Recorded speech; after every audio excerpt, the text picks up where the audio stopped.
La Caisse Desjardins du Cœur-des-Vallées et ses 8 succursales est fière de vous présenter cette prochaine émission du bulletin local d'information Infomag. La Caisse Desjardins au Cœur-des-Vallées, toujours présente dans sa communauté. À Infomag ce soir, 2 candidats pour l'élection scolaire à la CSCV, agression armée à Buckingham et la 148 en folie cette fin de semaine.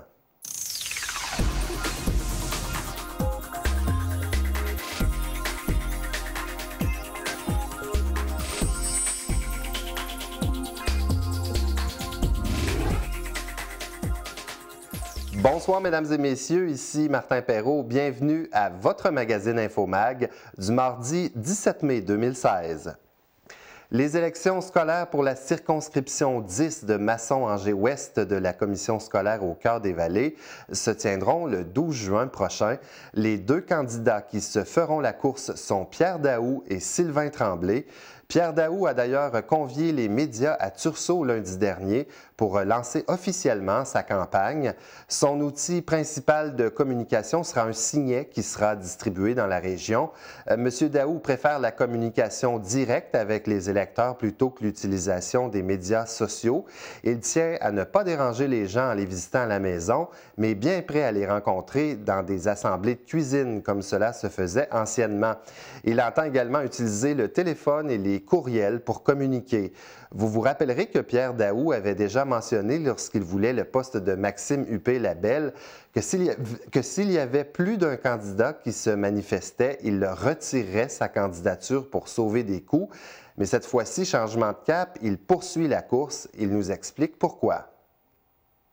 Bien, écoutez, moi j'étais sous l'impression que le projet de loi 86 allait être adopté. Il y a eu des audiences publiques et on s'est rendu compte que il y a de ça 2-3 semaines, ça allait être reporté et on apprenait vendredi par la bouche du ministre de l'Éducation que le projet de loi 86 était abandonné. Et le premier ministre, hier, a dit que les élections scolaires étaient là pour demeurer. Alors, pour ces 2 raisons-là, qui étaient dans ma tête au départ, mais qui ont été confirmées, bien, je suis dans la course. La priorité de M. Daou, arrimer les besoins des élèves jeunes et adultes et les services offerts par la CSCV. M. Daou insiste qu'il est important d'aller voter le 12 juin et il nous explique pourquoi il pense être le meilleur candidat. J'ai travaillé 30 ans en administration scolaire, j'ai du temps, j'ai l'énergie, je pense qu'il faut pour jouer le rôle d'un administrateur scolaire. Et je le fais pas juste comme Pierre Daou, mais je le fais aussi comme M. Pierre parce que j'ai été directeur adjoint à l'école du Sacré-Cœur. Alors, moi, je vous dirais que mon objectif, c'est d'arrimer les besoins des élèves et les services que la commission scolaire offre. J'ai 5 pistes d'action dont je pourrais vous jaser à un autre moment, mais je pense que je pourrais faire un bon candidat.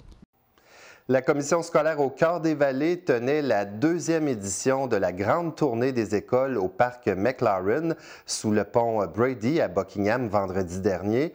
Environ 1200 élèves en provenance de 5 écoles étaient présents. Cette grande tournée regroupait 80 cyclistes qui, en une seule journée, ont visité 18 écoles de la CSCV dans le but de sensibiliser les élèves aux bienfaits des saines habitudes de vie. Nous en avons profité pour rencontrer pour vous Éric Antoine, le président de la commission scolaire qui participait à l'événement.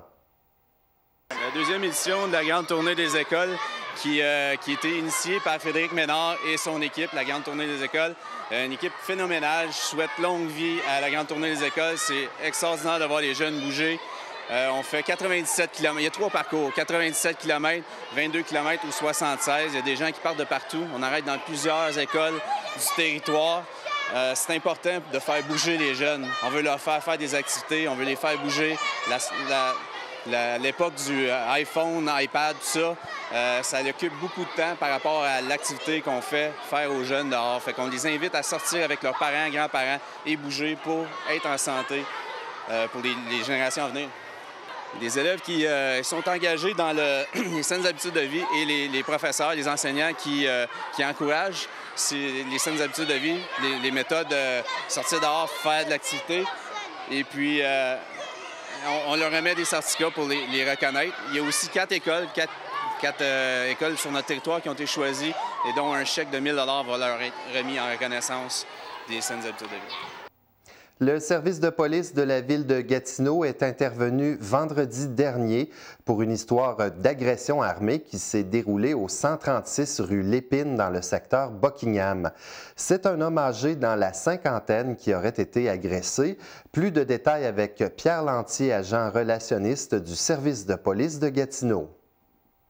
Oui, c'est un événement, un appel 911 qu'on a eu à l'égard qu'il y avait un ou des suspects qui aurait attaqué un homme avec l'aide d'un bâton ou une barre de fer, un homme qui était dans le stationnement du 136 rue Lépine. Ça s'est produit vers 15h15. Donc, le mobile du crime, il est inconnu pour le moment, mais on sait que dans ce dossier-là, la victime, un homme âgé dans la cinquantaine, aurait subi des blessures quand même très importantes au niveau de la tête. Donc, on ne craint pas pour sa vie. Quelques minutes après l'événement, le ou les suspects auraient quitté à bord d'un camion.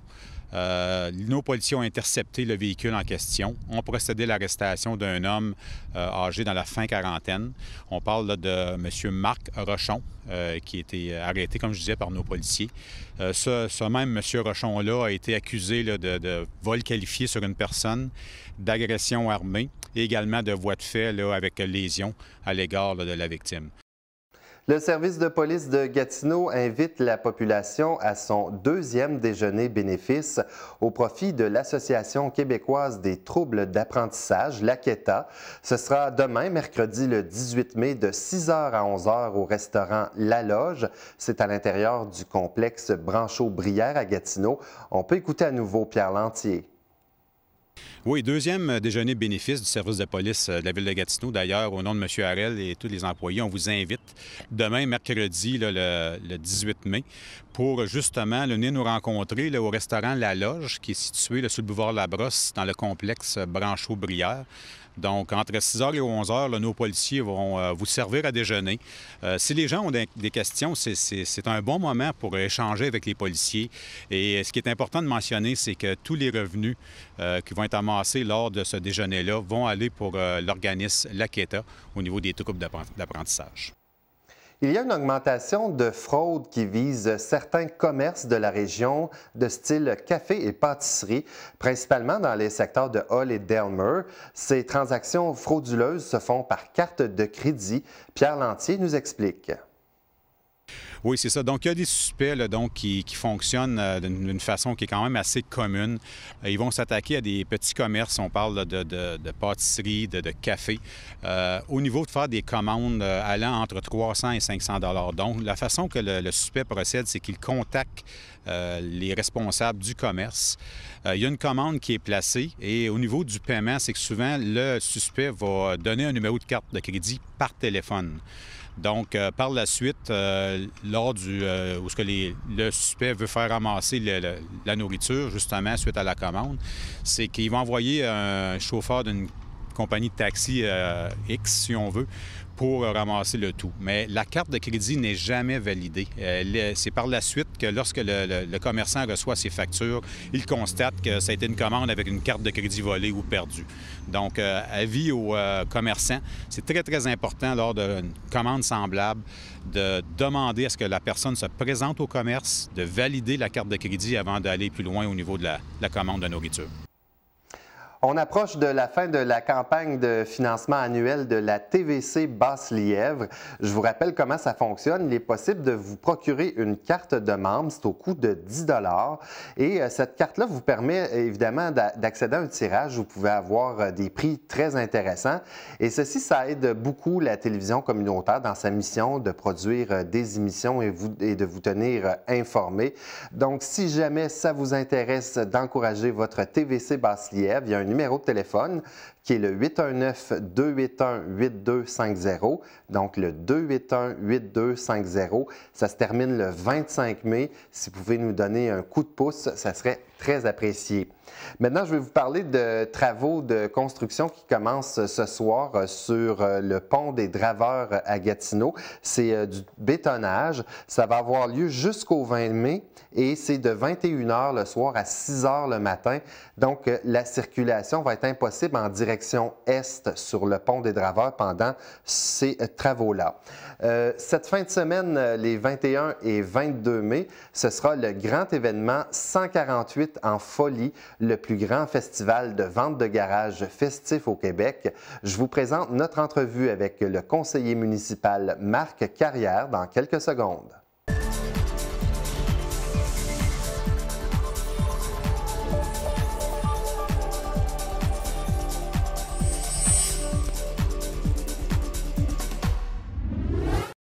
Le conseiller municipal Marc Carrière, district de Masson-Angers, ville de Gatineau, bonsoir. Bonsoir. Bienvenue à l'émission. Ça me fait toujours plaisir d'être ici. La 148 là, va être vraiment en folie en fin de semaine. Absolument. C'est un événement qui dure depuis... C'est la 4e édition. La MRC de Papineau très impliquée. C'est dans le sud de la construction de la 50, où est-ce que ces gens-là se sont mobilisés justement pour mettre en valeur toutes les particularités de chacun des villes et villages. Donc, c'est une méga vente de garage, c'est un happening, c'est une méga vente de garage qui a lieu tout le long de la 148 là, dans les villages et les villes entre Masson et Grenville-sur-la-Rouge maintenant. Donc, quand on va partir de Masson, oui. Tout le long là, de la 148, on risque de voir des ventes de garage. C'est une centaine de bénévoles, où est-ce qu'il y a une dizaine de sites qui sont identifiés. Les gens peuvent arrêter. C'est des lieux de rassemblement où est-ce que les gens vont offrir aux chasseurs de trésors leur trésor, justement. Donc, les gens vont pouvoir trouver des aubaines, mais en même temps, c'est une grande fête. On comprend la longueur du trajet comme tel. Donc, c'est très le fun. Déjà, avant même que Masson fasse partie de ce regroupement-là, la 148 en folie, les gens, aux dates prévues dans les années passées, s'installaient le long de la 148 à Masson, justement, pour offrir leur trésor aux chasseurs. Donc, maintenant, on fait partie. Il y aura... Ici, là, je parais bien, là. C'est sûr que derrière ça, il y a une organisation qui se fait. Dans le cas chez nous, c'est bien sûr la Corporation des loisirs de Masson-Angers qui vont être installés à l'Aréna de Masson. Déjà, si je ne me trompe pas, sinon on me le dira, je pense que c'est une quarantaine de tables déjà qui sont réservées pour en fin de semaine qui s'en vient, là. Donc, oui, il va y avoir toutes sortes d'activités. Puis c'est ça. Mais ce qui est intéressant, c'est que ça dit entre 6 000 et 10 000 personnes. C'est beaucoup, là, c'est un gros happening. Absolument, c'est sûr et certain. Là, c'est entre 6 000 et 10 000 qui ont évalué dans le passé. Masson ne faisait pas partie du projet. Grenville-sur-la-Rouge se sont rajoutés également. Donc, cette année, à quoi est-ce qu'on peut s'attendre? Je vais laisser les experts se prononcer là-dessus. Mais moi, comme je vous dis, déjà là, une quarantaine, 35, 40 tables qui sont déjà réservées à Masson. Moi, je pense que ça va être important. En plus, les gens de Masson sont habitués. On n'a qu'à penser au marché La Rose, où est-ce qu'il y a déjà un encan. Donc, les gens sont déjà habitués à se déplacer jusque-là. Donc, ça va continuer. Puis, dans des fins de semaine, puis là, jusqu'à maintenant, les prévisions météo sont favorables. Il annonce beau tout le week-end. C'est le grand week-end. Dans des beaux week-ends, là, au marché La Rose, il peut y avoir entre 20 et 25 000 personnes qui peuvent se déplacer par week-end quand il fait beau, quand la température le permet. Donc, on rajoute à ça l'happening, la 148 en folie. Moi, je pense que ça va être très, très, très intéressant. C'est le plus gros happening de vente de garage au Québec. Ah, là, c'est quelque chose que, oui, en effet. Le plus grand festival de vente de garage festif au Québec. Puis, c'est pas juste la question de faire une vente de garage, mais en même temps, ça met en valeur les particularités de chacun des villes et villages qui longent le 148, que les gens ont peut-être moins l'habitude de prendre maintenant depuis la construction de la 50. Donc, pour moi, c'est une belle façon de mettre en valeur, oui, mais de redynamiser également les lieux. Donc, les gens arrêtent dans les commerces locaux, les restaurants, les stations de gaz, peu importe. Donc, c'est des retombées économiques positives. Puis là-dedans aussi, il y a des organismes qui profitent de l'occasion. Donc, dans certaines villes et villages, ce sont les organismes qui louent des tables. Donc, ça rapporte à ces gens-là et ça contribue à leurs activités. Donc, c'est sûr, de profiter de l'achalandage comme ça sur la 148, c'est très, très, très intéressant. C'est des retombées économiques, oui, mais c'est des retombées positives sur l'ensemble. Et en plus, c'est très beau quand on se promène sur la 148. Donc là, ça donne une raison de plus pour visiter ce coin-là. Bien, c'est découvrir aussi les particularités qu'on a On peut penser à Montebello, Plaisance, peu importe, on peut toutes les nommer, les villes, les villages le long, même à Masson. On va pouvoir, à partir de là, puis dans le concept, là, on est chacun des sites, on a des ambassadeurs. Donc, il va falloir trouver les ambassadeurs avec des questions qui seront soumises ou il y aura des prix également. Donc, j'aurai à me cacher à quelque part. Ah, OK, vous allez être ambassadeur. Donc, c'est ça, exactement. Donc, c'est des surprises en même temps. On va faire attention aux détails. La meilleure façon de le savoir, c'est de se déplacer puis venir voir ce qui se passe. Est-ce qu'il est trop tard pour des gens, par exemple, qui voudraient réserver une table puis vendre leurs choses? Non, puis j'ai pas les coordonnées de la dame, là, mais c'est la Corporation des loisirs de Masson-Angers qui est en charge. C'est Violaine.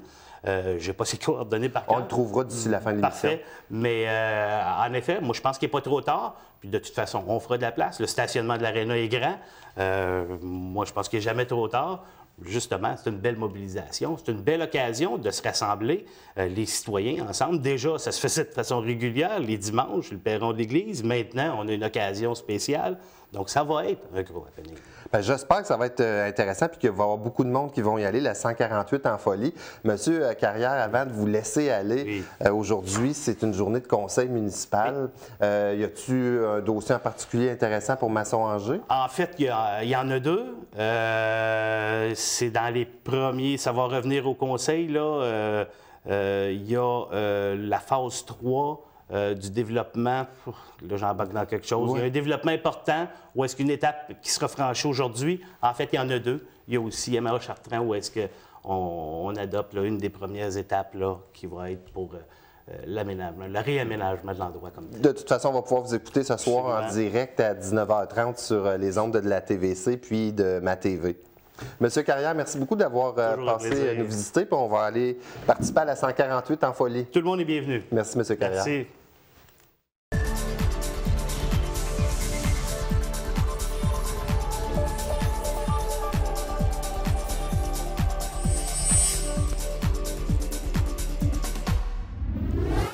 Voici maintenant les sports avec François Croteau. Bonsoir, François. Bonsoir, Martin. Juste avant qu'on commence avec tes sujets, j'ai deux petites précisions à faire concernant l'entrevue que vous venez juste de voir. Donc, le conseil municipal ce soir au 9 et au 609, c'est bien à 19h.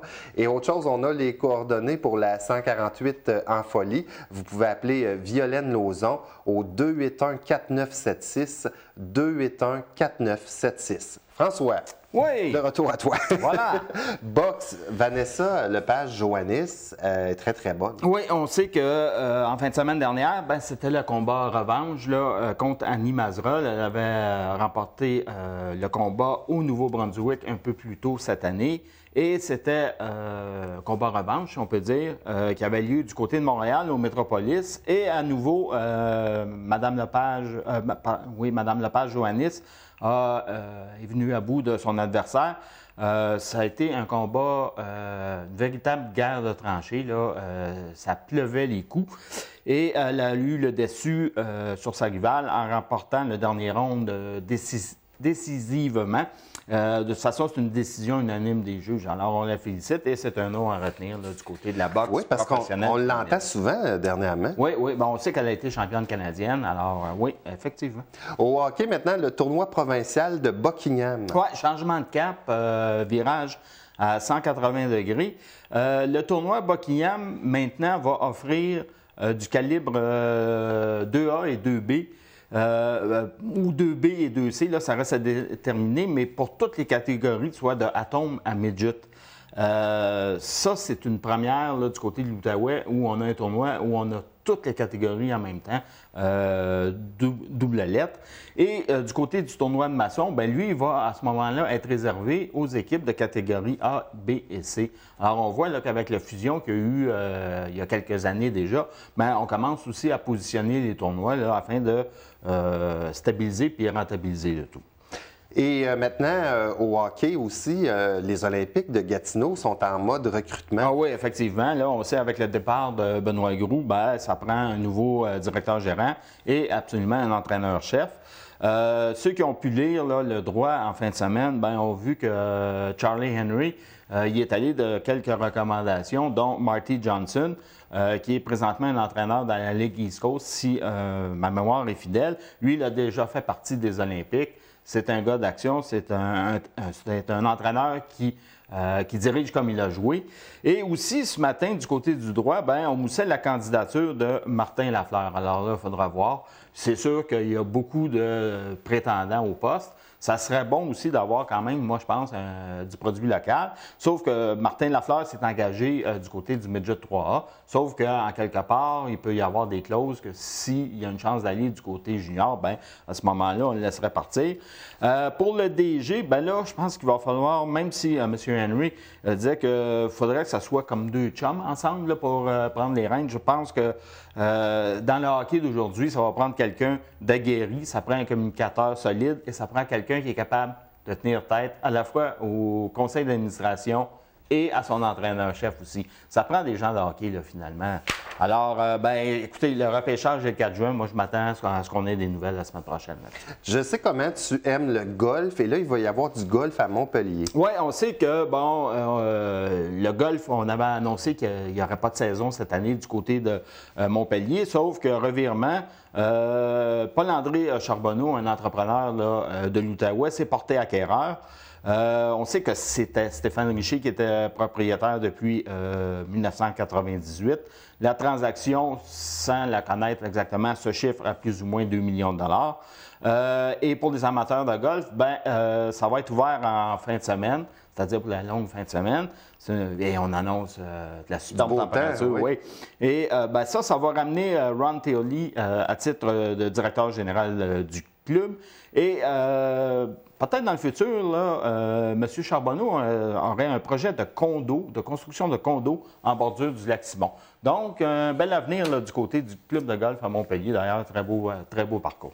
Nouveau circuit professionnel au Québec. Oui, ça va remplacer l'ancien circuit de l'AGP, l'Association des golfeurs professionnels du Québec. Ça s'appelle Canada Pro Tour.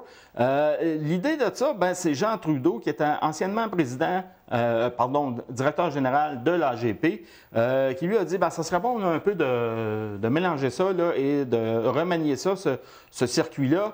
Et ça va permettre aux jeunes joueurs de se mesurer aux athlètes, aux golfeurs professionnels canadiens et même sur quelques tournois où ça sera plus open, il y aura quand même des athlètes, des golfeurs des États-Unis. Et ça se met en branle du 8 au 10 juin prochain au club Hawkesbury. Et dans les cartons de M. Trudeau, il aimerait ça amener un tournoi du côté de la capitale nationale dans les prochaines années. Alors, c'est à suivre. On leur souhaite bonne chance. Il y a quand même des bourses intéressantes. Du côté d'Hawkesbury, c'est une bourse de 10 000 alors c'est quand même bien. Puis, ça donne un beau tremplin aux jeunes. J'ai toujours voulu te poser la question, es-tu bon au golf? Oui, je sais la différence entre un tee et un green. Là. Oui. Il y a des fois que ça va bien, puis il y a d'autres fois que ça va moins bien. Au baseball, le hall volant, ils n'ont pas le début de saison escompté? Non, malheureusement, le hall volant se retrouve avec une fiche de aucune victoire et 3 défaites. Ça ne se passe pas comme l'entraîneur Michel Landriot l'aurait voulu. Lui, il espérait un bon début de saison. Mais on sait que le club commence là, sur la route parce qu'il y a des réparations qui sont en cours du côté du parc Sans-Cartier. Ça s'est gâté un peu en fin de semaine alors qu'ils ont subi la défaite 11-1 contre Longueuil et 10-4 contre les associés de Laval. Alors, ça leur donne 3 défaites en 3 sorties. Cependant, demain soir, l'équipe visite le Royal de Repentigny. Et le Royal de Repentigny présente actuellement une fiche de 1 victoire et 4 défaites. Alors là, c'est le temps d'aller chercher cette première victoire-là. Ça va enlever une tonne de pression à tout le monde dans l'équipe. Et puis là, on va peut-être pouvoir se mettre en branle. Le FC Outaouais au soccer, un autre verdict nul. Oui, un peu comme l'Impact du côté de Montréal, les matchs nuls. On sait qu'en levée de rideau, ça avait été un match nul. Et le match dernier contre Longueuil, ça a été également un match nul de 1-1. Le FC Outaouais avait pris l'avance dans les 2 premières minutes de jeu. Ils étaient sortis très fort. Et ce n'est qu'à la 90e minute. Et là, la 90e minute, pour les profanes, ben, c'est comme compter un but dans la dernière minute de jeu. Alors, c'est soldé par un verdict nul de 1-1. Le prochain match local aura lieu dimanche au stade de Montbleu à compter de 17h. En 2017, championnat panaméricain de karaté. Oui, c'est le karaté Shitogyu. Karaté Do. Bon, tu parles japonais. Oui, arigato sensei. Oui, écoutez, c'est la 2e fois que ça se tient. Ça s'est tenu ici à Gatineau au centre sportif en 2012. Puis là, ça c'est un événement majeur. Pour les adeptes du karaté, là, ils vont se déplacer. Écoutez, on attend 400 combattants là, de 14 pays différents. Et peut-être, là, sur quoi il faut focusser, c'est que l'équipe nationale du Japon va déléguer ses meilleurs karatékas. Alors, pour ceux qui la connaissent, il semblerait que Kiyu Shimouzi, la championne du monde en karaté, va être ici à Gatineau. Alors déjà là, ça vaut le... Il faut rester poli avec cette dame-là. Oui, effectivement. Et du côté local, ben, il y a quand même les Gatinoises Lisa et Anna Furumoto-Dee qui devraient participer à l'événement. Il y a aussi Isabelle Fortin de Lille qui sera là. Elle a décroché des grands honneurs en 2012 à Gatineau, notamment l'or chez les 18-20 ans en kata. Donc, en 2017, c'est loin encore, mais mettez ça à l'agenda. Et on en a parlé un peu plus tôt, la méga vente de garage en fin de semaine. On va courir là? Oui, effectivement. C'est du côté... Écoutez, c'est tellement méga, là, ça débute dans le secteur maçon et ça va jusqu'à Grenville. Je l'ai regardé, là. Sur Google Maps, c'est 79 km, c'est 80 km. Donc, avec la belle température qu'il annonce, peut-être se trouver quelqu'un qui a une grosse Econoline et puis de faire le trajet un peu en vélo, ça pourrait être une belle sortie. Oui. Et il faudra quand même faire attention parce qu'il va y avoir de la circulation, mais les limites de vitesse ont diminué sur la route 148, donc attention les automobilistes et la SQ va être omniprésente. Mon cher François, merci beaucoup. À la semaine prochaine. Ça m'a fait plaisir. C'est tout pour nous, mesdames et messieurs. On se retrouve jeudi.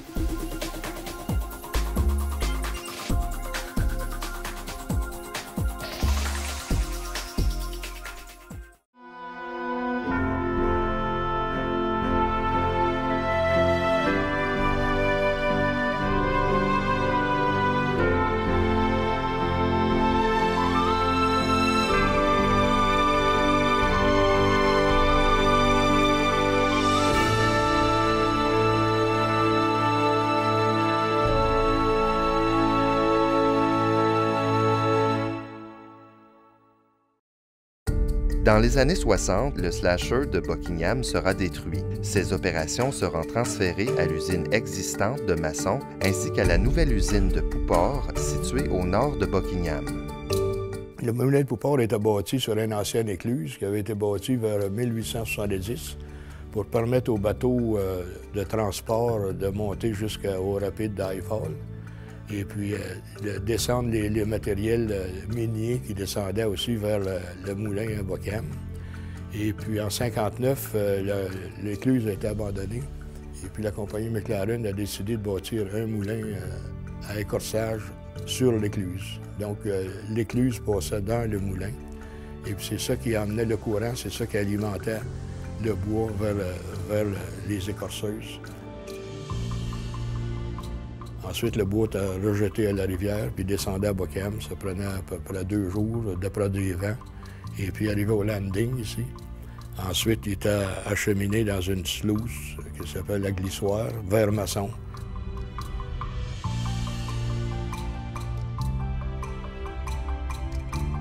Qu'est-ce qu'on appelle des tambours écorceurs? Okay? Il y avait 14 pieds de diamètre, 45 pieds de long. Et puis, à l'intérieur, c'était des surfaces rugueuses. Le bois était acheminé à l'entrée et ça tournait 6 révolutions en minute. Et puis, à mesure que tu mettais du bois dedans, l'ancien bois sortait. Et puis, il tombait sur une courroie. Ensuite, il y avait des trieurs. S'il restait de l'écorce après certaines billes, il les tirait, puis le cycle était recommencé. Et puis, ensuite, les grosses billes... qui était plus que 24 pouces, était passé dans une fendeuse parce qu'à Masson, il ne pouvait pas les prendre. Heureusement, il n'y a pas eu d'accident, moi, le temps que j'étais là. Puis c'était un métier dangereux parce que tu travaillais, il y avait des bulldozers, il y avait des camions, il y avait des scies à chaîne, des billes qui étaient trop longues, des scies à chaîne. Et puis les convoyeurs, on tenait la sécurité au maximum. Et puis moi, je disais aux employés, ça presse pas. On prend le temps. J'ai connu 8 ans que j'ai été chef d'équipe sans accident avec perte de temps. Moi, j'étais content des hommes qui faisaient attention.